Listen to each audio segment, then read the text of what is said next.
Samsung's Ultra phones are supposed to be their highest end models, the best they have to offer. But last year's $1,400 S20 Ultra was quite disappointing, and actually worse than the cheaper S20 Plus. This was a phone defined by its ambitious camera that failed to live up to Samsung's bold claims, suffering from problems with the autofocus and space zoom that still plague the phone to this day.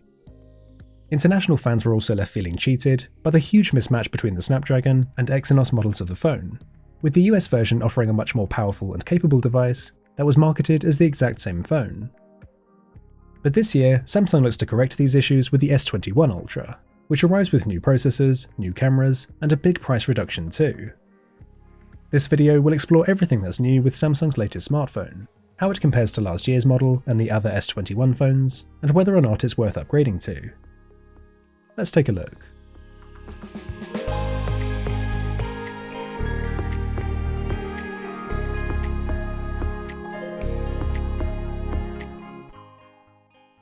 The first big change this year comes with the unboxing, and after mocking Apple for removing the charger and earphones from the box, Samsung have once again quickly followed suit. So the new phones now come packaged in much smaller boxes, with just the phone, SIM ejector tool, the paperwork, and the charging cable. My personal take on this is that it's really good. This will massively help reduce Samsung's environmental impact, even if you now have the inconvenience of having to buy a charger separately. But I've made another video back from when Apple first did this, which has my full thoughts on the situation. So give that a watch if you're interested, and let me know in the comment section what you think about Samsung taking away the chargers. As for the phone itself, this new design is perhaps my favourite aspect of the phone. We have the new super tough Gorilla Glass Victus for both the front and back glass. The IP68 water resistance returns, as does the aluminium frame. The button and speaker placement remains unchanged from last year too, and the display again has an ever so slight curve to it to help minimise the bezels. I personally prefer a flat display like we have on the other S21s, but this doesn't curve too much to cause accidental screen touches, so it strikes a nice balance. But the main talking point is this new phantom black finish, which is absolutely stunning. The matte texture feels much nicer to hold than last year's glossy cosmic black, and picks up far fewer fingerprints too. I also think this new camera bump is much nicer. It is the biggest one yet, and about as thick as last year's, so having it flush with the back of the phone would still be my preferred option. But the way it blends into the frame as one piece looks pretty good, and is a nice improvement over last year's model. The Ultra is also available in a reflective phantom silver colour, which you can see here on the S21 Plus, but also in some exclusive extra colours like this phantom titanium if you order from Samsung directly. But I think phantom black will be the more popular choice, and with the all-screen design and this new finish, I think this is one of the best looking smartphones we've seen in years. Make no mistake, the S21 Ultra is a big phone, a tiny bit thicker and heavier than last year's model, but also a bit shorter and narrower, so the screen size has shrunk to a still very large 6.8 inches. But although this isn't Samsung's biggest ever display, it is easily the best. When you look at the specs, you'll see that the displays are very similar, and in fairness, the S20 Ultra already has a very impressive screen. But the maximum brightness has now been increased to 1500 nits for HDR content, and most importantly, Samsung finally gives us 120Hz at Quad HD Plus resolution.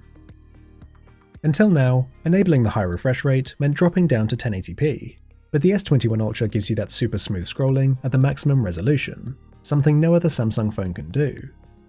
One concern of this is battery life, but the refresh rate is adaptive like on the Note 20 Ultra, and able to drop right down to just 10Hz when the screen is idle, and then jump instantly up to 120Hz when you start scrolling. So far this transition has been pretty seamless, and this has a big impact on helping to save battery, but more on that later. As always, the display is incredibly striking and vivid, with Samsung claiming 100% colour volume and 50% more contrast. It's not just the maximum brightness that's improved either. The display is noticeably brighter with everyday use, and outdoors in bright sunlight especially, the phone is much easier to use.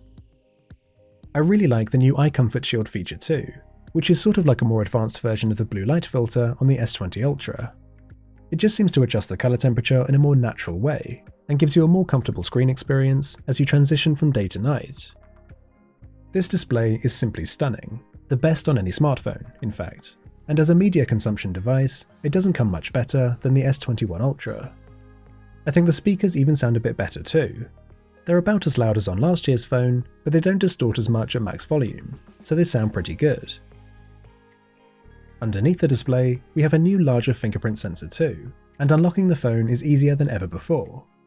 The sensor is incredibly fast, I think even faster than Apple's Touch ID, and it takes just the faintest of taps to scan your finger, whether the display is on or off. I can't say I really noticed a big speed improvement compared to last year's phones, but I have noticed that I'm getting far fewer rejections with the S21s, so the new sensor has definitely improved things. In a world of often having to wear a face mask, having a reliable ultrasonic fingerprint scanner has been a welcome feature. But this isn't the only change with how you interact with the display, because for the first time ever on a Galaxy S phone, the S21 Ultra supports the S Pen. This is the new S Pen that Samsung has launched alongside the phone, which has a matte textured finish and is quite a bit larger than the ones you get with the Note series, which does make it more comfortable to use. It gives you the majority of the regular S Pen features for writing and sketching, AR doodles, and converting your handwriting to text, but it's missing all of the Bluetooth features, so there are no Air actions, and for that, you'll have to wait for Samsung's S Pen Pro coming later in the year.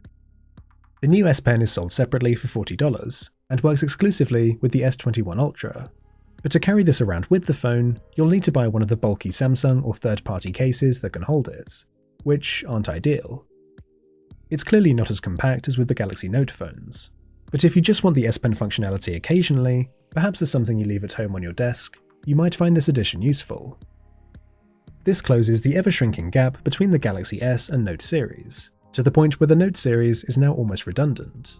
But since the S Pen isn't stored in the phone itself, I suspect we'll still be getting Note series phones later this year, even if this is the last time Samsung makes them. Moving on now to the cameras, the ultra-wide camera returns from last year, but the 108MP main lens is actually a slightly different spec version from the S20 Ultra. The biggest change though is with the new dual telephoto lenses, which combine to expand the optical zoom range and significantly improve image quality. The depth vision camera is also replaced by a new laser autofocus sensor, which I think is the most important upgrade of all. Last year's depth vision camera didn't add much to the live focus mode, and was mainly used for some AR gimmicks, but the new laser sensor massively improves autofocus, which was the main issue troubling the S20 Ultra.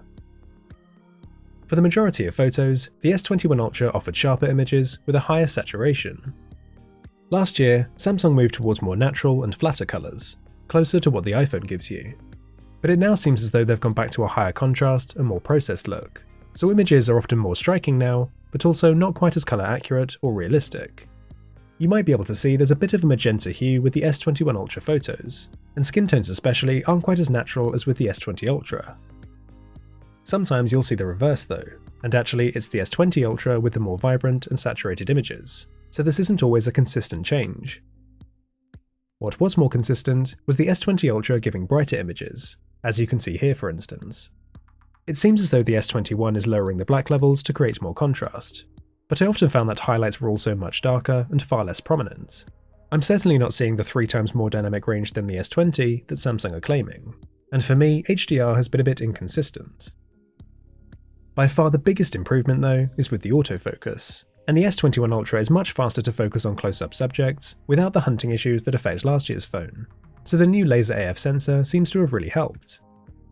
The large main sensor still gives you quite a shallow depth of field, which can look really nice, and I think the focus plane isn't as narrow as last year's, so this is slightly better. You can see again the more saturated colours on the right, but the main difference I found is that images are much sharper now, so the image processing has really helped with this. Night mode gets a really big improvement too, largely thanks to the new processor. The S21 Ultra was able to retain a lot more detail, and colours were much more accurate too. Night mode isn't perfect, and you can see that it sometimes generates unwanted artifacts, perhaps even more so than last year's model.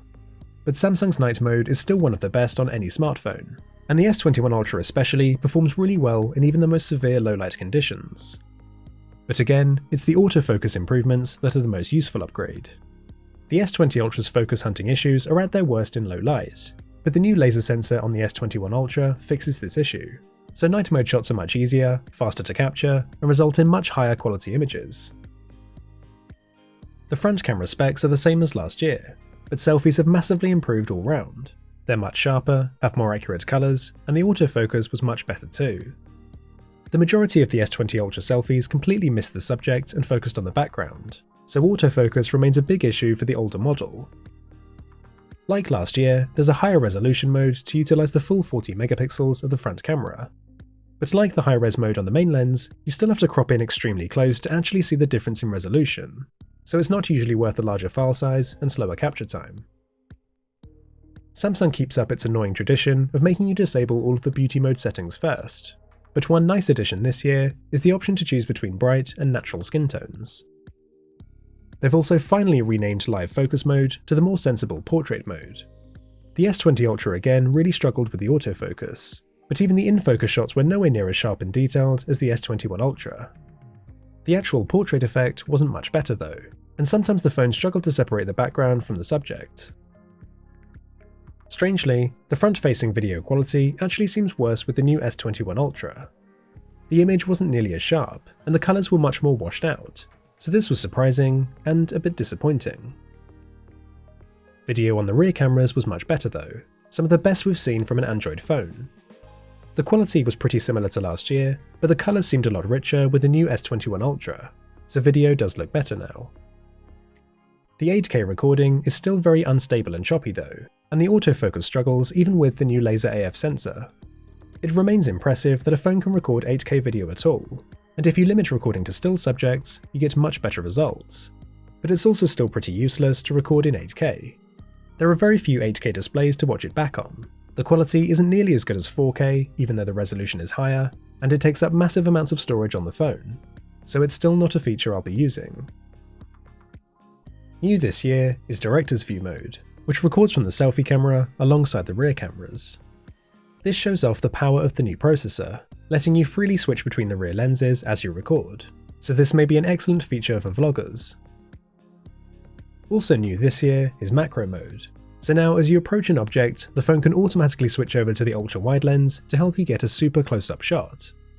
This is made possible by the laser autofocus sensor determining the distance from the subject, so is an S21 Ultra exclusive feature. It's not always the best option, since the ultra-wide quality isn't on the same level as the main lens, and you also lose the depth of field and nice blurred background. But macro mode is a nice option to have, and it's still better than a lot of the dedicated macro lenses we've seen on other smartphones.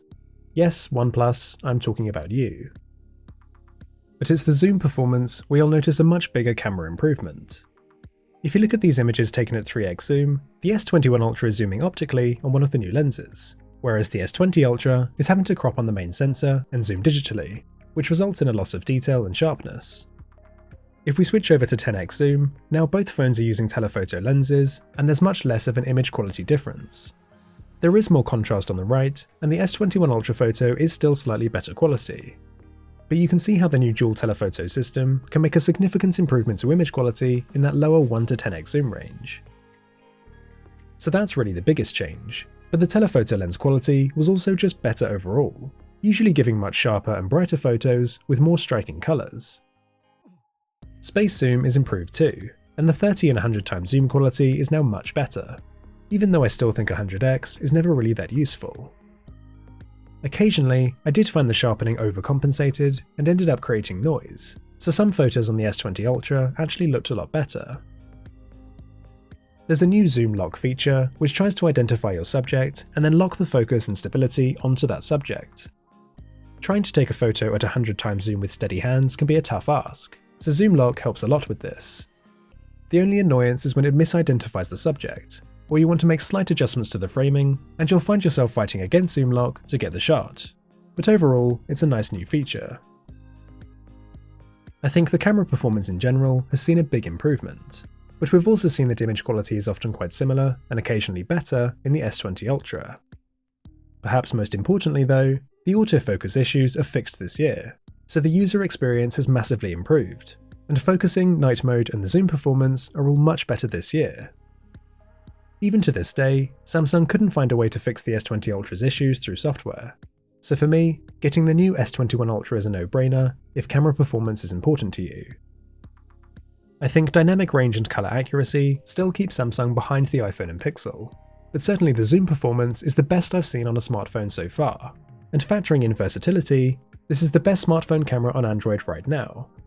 but stay tuned to the channel for my upcoming S21 Ultra versus iPhone 12 Pro Max comparison to see whether this can take the crown as the best smartphone camera overall.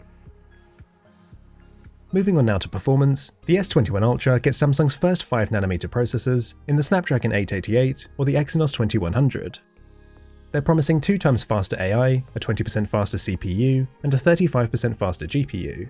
And just looking at the benchmark results, there are some impressive gains over last year's S20 Ultra. The phone also gets 12GB of RAM, or 16 in the higher spec model, and the newer UFS 3.1 storage. 5G also returns from last year, and the phone is future-proofed with additions like Bluetooth 5.2, the new Wi-Fi 6E, and ultra-wideband support.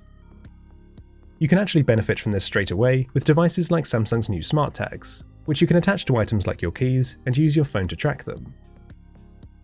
The one major disappointing change from last year is the removal of expandable storage. This is a change I really can't understand, and doesn't make sense for a phone with Samsung's Ultra moniker. They do try to compensate for this with both a lower starting price and a smaller price increase for the higher storage models. But removable storage was such a great feature of previous Galaxy phones, so it's a real shame to see it go. In terms of software, we have Samsung's One UI 3.1 on Android 11, which brings just a handful of minor changes from One UI 3. We can now choose between Google Discover and Samsung Free to the left of the home screen, which are infinitely better options than the Bixby-powered Samsung Daily. There are a couple of camera tweaks too, some animated cool background videos, and the Eye Comfort Shield feature is new as well.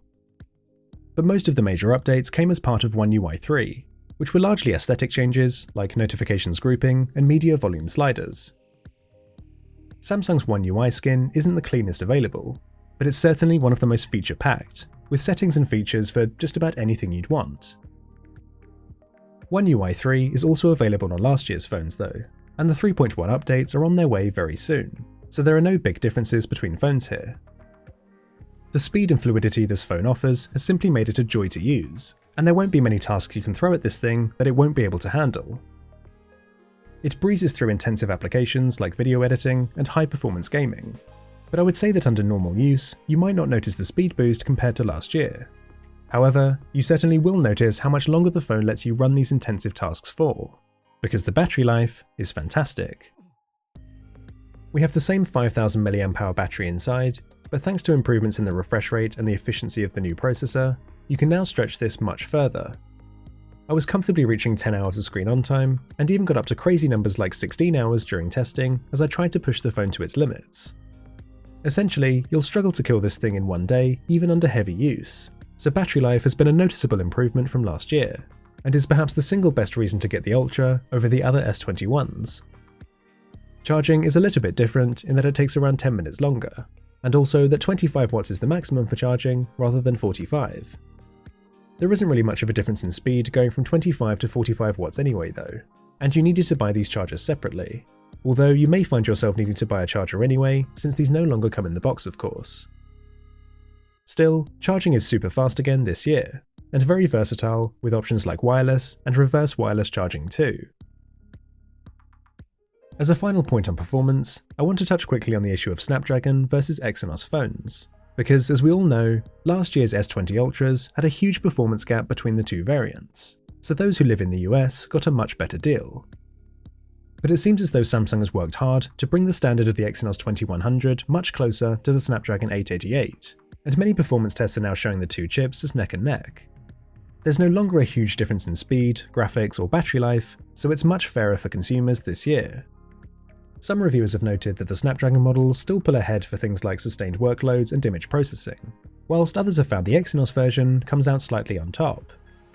In any case, all agree that the variation is much smaller this year, so consumers should be happier with the version available to them. There are some great videos out there from those who could get their hands on both models, and I'd encourage you to check those out if you're interested. But the main takeaway is that the Snapdragon versions are no longer miles ahead of the Exynos versions. The Exynos phone that I've been testing has performed extremely well. But also, it's just a shame that we have to have this discussion at all. It would be much better and fairer if Samsung just put the same chip in all of its phones. But at least things are much better this year. The S20 Ultra was clearly overpriced at launch, and the S21 Ultra starts at a much more reasonable $1,200. The price reduction does factor in the removal of the charger, the earphones, and of course expandable storage, so it might be a good idea to spend extra on one of the higher storage models this year. But for how much the phone has improved, this is still a much better deal than we got last year, so for those who are waiting to upgrade, I think now is a good time to do so. Of course, the S20 Ultra will be heavily discounted now, and in fact I'm sure even the S21 will be very soon too. But with all of the improvements this year, and of course the fixes to the S20 Ultra's issues, I'd encourage you to spend extra on the new model. I'm going to talk in full about the other S21 phones in a separate video, but unlike last year, I can safely say that the Ultra is the best of the new Galaxy phones, and its superior display and significantly better battery life alone might justify its higher price tag. It's good to see Samsung fix the mistakes made last year. The S21 Ultra is a seriously impressive phone that I can highly recommend, and it restores Samsung's reputation as industry leaders. It's clearly still an expensive phone, but this is the best Android phone you can get right now. And yes, it's only the start of the year, but I honestly wouldn't be surprised to see this phone hold on to that title come the end of the year too. If you want to see whether this is not just the best Android phone, but simply the best smartphone you can get, then make sure you're subscribed to see my comparison with the iPhone 12 Pro Max coming very soon. But for now, thank you very much for watching, and I'll see you all in the next one.